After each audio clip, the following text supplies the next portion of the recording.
The next in the long list of characters to join in this chapter is young Professor McGonagall, I mean Miriel. Seriously though, she really looks like how I'd imagine Professor McGonagall in Harry Potter to look when she was younger. Stat-wise, Miriel is pretty much your bog-standard mage. Great growths in magic, skill and speed, also decent luck, but very, very fragile, with low growth in defense and extremely low in HP. And also decent resistance, but not quite as high as, let's say, characters in the cleric line, for example. Her caps also reflect this. Very, very high cap in magic. That magic cap is one of the highest in the first generation, so you'll definitely want to bear that in mind. Miriel does have some of the strongest magical attack in the first generation. She's also got decent +1s in both skill and speed, but of course -2 to defense and -2 to strength, which I would say she doesn't really need strength, but that's not entirely true, as you'll see when we go to her class options. But yeah, honestly, there's nothing really much else to say about her stats and growths. They pretty much speak for themselves. She's basically your typical mage. Does decent magical damage, has a pretty good chance of attacking twice with her speed stat, and just keep her away from physical attackers because she's very, very fragile. Now, the one weakness that Miriel has at this point in the game, notice her base level there. Yeah, Miriel joins at level 1, at a point in the game where most of the characters you have are level 3. Either they join at level 3, or they roughly should be level 3 by this point. So, this always felt a bit weird to me. I'm really not sure why she starts at level 1, but she does, and because of that, you're gonna need to probably baby her a little bit just to get her caught up to the rest of the army. Once she is, though, she should pretty much suit all your magical needs for quite a large part of the game. She is the first mage you have besides the Avatar. Now, of course, Miriel does suffer some slight competition there. The Avatar can use magic, has been around for quite a few chapters longer, gains experience faster due to their veteran skill, and can attack with swords and doesn't have as frail defense. But Miriel does, in general, hit much harder with magic than the Avatar does, unless you picked magic as your Avatar's asset. And if you did pick magic as your Avatar's asset, you got some weaknesses elsewhere, so in a lot of ways, Miriel is very useful as a magic user, and you definitely will need magic, because yeah, it's the only way to get around the physical defense of enemies, and a lot of enemies in this game, in fact the vast majority of enemies, will be very high on the physical defense side, but weak on the magical defense side. So mages are always useful for that. Just, again, keep them on the back lines away from physical attackers, because that really tends to hurt. That is, until they gain a lot of experience, at which point, with Miriel's great speed growth and luck, she should be able to dodge most attackers, but that's quite a while yet. At the moment, just keep her safe in the rear. As you'd expect for someone of her specialization, Miriel's class options are nearly entirely magic-based, and it's a good thing too. She'd be pretty abysmal in physical classes. As a mage, she'll gain the Focus skill, which increases critical by 10% if there are no allies within a 3-space radius. Now, the critical bonus is something that's very much appreciated. The problem is, as a squishy mage, Miriel really does like having allies within a 3-tile radius. Usually she'll be fighting supported by another character or behind them. She likes having characters between her and the enemy, physical defenders to absorb all those blows that are coming for her. And because of that, she might not be able to get focus off most of the time. I mean, when she does, it's a good skill, but someone of her frailty really should be fighting alone, so it's not really all that spectacular.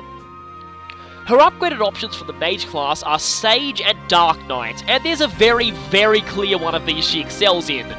Yeah, seeing as Dark Knight uses swords and tends to be more of a defensive class, at least compared to Mage and Sage, Miriel's very, very bad at it. I mean, she'll appreciate the mounts, I mean, the extra movement's always nice, but that terrible strength growth at -2 to both defense and strength caps, Miriel is not the best Dark Mage in the game. Definitely stick with Sage. Miriel does that far, far better. But as a Mage Knight, she can pick up the Life Taker skill, which, restoring 50% of your HP every time you, well, not every time, the first time you kill an enemy during your turn. That always helps for someone as fragile as she is, but really that's the only reason to make her a Mage Knight. Just do not have her stay in that class, because she is terrible as a physical-based class. As a Sage, though, she is much, much better. She'll be hitting really hard with magic, have great speed stats, and she'll have the Rally Magic skill to increase the magical power of anyone else near her when she uses it. Also the Tome Fair skill, which... it's pretty basic, just +5 to magic whenever you're armed with a tome. Basically a flat +5 power boost on every magic spell you cast. But considering how magically focused Miriel is, definitely a very, very useful skill for her to have. Especially since pretty much every single one of her classes can use magic in some extent. Now, Miriel's other class option is actually really interesting. She is the first character we have who has access to the Dark Mage class branch. And for now, she is the only potential Dark Mage we have for quite a while. I'll say now, the first actual Dark Mage, as in the one who starts off as a Dark Mage, who joins us, doesn't come until Chapter 8, which is quite far off. So, if you have a second seal and you really are desperate to start using Dark Magic early, Miriel is quite good at it. Again, Miriel excels at any magic-based class, and, well, so she'll excel with using Dark Magic as well. The skills gained by the Dark Mage class tree are also quite interesting. The Dark Mage class itself picks up Hex and Anathema. These skills specialize more in disrupting the enemy than benefiting you. Hex provides -15 evasion to any enemies adjacent to the user, and it's not just when you attack, it is any enemy as long as they're standing next to you, which means that it effectively supports your allies as well as working as an offensive skill. Now, considering how frail she is, Miriel does not really like attacking enemies directly, so this skill might not benefit her as much, since, again, it'll only affect enemies that she attacks in close combat range, and, again, she doesn't like that. But it will help out any allies that are also attacking the same enemy. The next skill learned is Anathema, which gives evasion -10 to all enemies, but this time within a 3-tile radius. Also, though, it gives them -10 critical avoid, which effectively gives you +10 to your critical rate against them. This is very useful, especially if you pair it up with the focus skill, giving you +10 critical. Basically, it means that you gain +10 critical regardless of anything, because the enemy's -10 critical avoid means they can't possibly negate the +10 critical that you've gained. This may sound kind of complicated, but critical avoid pretty much comes from the luck stats. Every point of luck you have subtracts 1 from the enemy's critical rate. Enemies are not known for having very high luck, so Anathema will affect them quite badly. So that's why I said that it's effectively increasing your critical rates. Combined with the fact that Dark Magic has access to a spell that has a naturally very high, I mean ridiculously high critical hit rate, and this can be pretty deadly. Now, Dark Mage can also promote to Dark Knight, and the weird thing about this is, Dark Knight, despite its name, can't use Dark Magic. It's exclusive to Dark Mages and Sorcerers. I don't know why they really call the class that if it can't use Dark Magic, but yeah, just bear that in mind. If you have Miriel as a Dark Mage and promote her to Dark Knight, she will lose access to Dark Magic. Again, ironically, despite the class's name. Since we've already covered the Dark Knight class, I'll talk about Sorcerer. Now, something that I haven't mentioned here is that reclassing from Mage to Dark Mage will slightly lower Miriel's magic, skill, and speed growth, which are all of her best ones, and slightly increase her defense and HP growths. Dark Mages are designed to be more tanky than normal mages, and while that is normally good, the thing is, Miriel's defense is still pretty pathetic even as a Dark Mage, so it's not like it actually helps her all that much. Honestly, I'd more recommend reclassing to Dark Mage after you've already put her through the Mage and Sage class lines, because the growth rates provided by those two classes are in general more suited to her personal skills than, as in the stat she specialises in, than the Dark Mage line is. It will buff her HP to somewhat average, but even then, her defense, even with the Dark Mage class buff to the defense growth, is still only 30%, so it's not exactly the best. But the skills gained out of Dark Mage are quite useful. The first is Vengeance. Vengeance is an activation skill, but its activation rate is absurdly high. It's double your skill stat. Which means that with a skill stat high enough, Vengeance will nearly always activate, and you'll get used to hearing your skill activation quotes very, very, very often. When it activates, it adds the amount of HP you've lost to the damage you're about to do with your attack. This actually combos quite well with Miriel being very, very fragile. She will be taking a lot of damage if she gets hit, so having Vengeance to return that damage to the enemy is pretty good. The problem is that, again, you shouldn't be letting her take too much damage in the first place, and Vengeance is much more useful when combined with a skill like Vantage that lets you strike first. Since Miriel has no access to that, it's kind of a bit less useful. Still decent, though. Then she'll also learn Tome Breaker, the breaker skill for magic, giving you plus 50 accuracy and evasion against enemy magic users, or mages, anything that's using a tome. This can be quite helpful, and it makes Miriel a pretty effective mage killer. Note that you will be doing less magical damage overall to enemy tome users because they have higher resistance, but still, those extra stats against enemy magic users are pretty decent. And it basically means that Miriel works well against both physical users due to their low resistance, and mages due to that skill. Definitely a decent skill to pick up. Miriel's other class line is the Troubadour and Valkyrie line, which is a healer class line. The base class, Troubadour, can only use healing staves, no offensive magic. It's basically a mounted version of Lissa's class, and I'll talk about it a bit more once we actually get our first character who mainly starts off as one. Having a mount is alright, but honestly, changing someone as magically powerful as Miriel into a pure healer, not really the best thing to do in my opinion.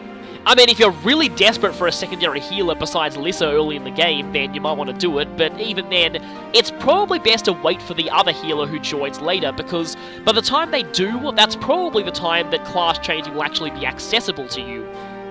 But she can learn Demoiselle, aka Secluded Lady, from this class thing, the one that gives bonuses to nearby male allies, which, it's alright, but it works better on more support units than her. If she promotes to Valkyrie, though, she'll actually regain her ability to use offensive magic, and so if you want a decent mounted mage, it's probably a better option for her than Dark Knight, because at least it'll let her put a good magic stat to use with secondary healing as well as magic. Oh yeah, I forgot to mention that sages can use healing staves as well as magic, so she has healing capabilities as a sage as well, but it'll be a bit better as a Valkyrie due to her higher movement range. She'll also gain the amazing dual support plus skill, which is definitely an excellent one to have. Her other option is Battle Cleric. I really think this is probably the worst class option for her, because, like I mentioned with Lissa, it uses axes, and yeah. Miriel has terrible strength and a terrible strength cap, so she's not going to be doing very much damage with axes. And honestly, only being able to use her magic stat for healing and not magical offense, it's a bit of a waste, really. The only real reason to go this skill path is maybe to gain Rally Luck. Miriel actually does gain quite a few Rally skills, Rally Magic, Resistance, and Luck, which makes her a good Rally supporter to mages sometimes. So that's good to pick up, and also Renewal, which, honestly, I don't find that great on someone who's not all that defensive to begin with, so yeah, I'm not really a big fan of this class for her. One thing to note, though, is the Troubadour line is the only female-exclusive class set that Miriel has access to. Because of this, if you really care about inheritance, you want her to learn a skill from one of these three classes, at least one. Why? Because, well, yeah, slight spoilers, her child is male, and so getting a skill from Troubadour or Valkyrie is the only way that he'll be able to have one of those skills. Out of these, I would recommend Dual Support Plus, unless you want to make him a Rally user, in which case maybe pass down Rally Resistance. Battle Cleric is actually not gender exclusive because there is a male version of the class as well, so skills from that can be learned by her child regardless. But it's Troubadour and Valkyrie that you want to make sure she gets a skill out of if you care about inheritance. With that done, it's time for voice acting trivia. Miriel is voiced by Tara Plant, who does quite a lot of voices, especially for characters like her. She's pretty famous for voicing stoic female warriors. Temari in Naruto and Mitsuru Kirijo in Persona 3 are some of the ones she's more notable for. Both Mitsuru and Temari pretty much sound the same as Miriel. Tara Platt is one of those voice actresses that you tend to be able to recognize pretty much immediately, because she does do a very similar voice for a lot of these characters.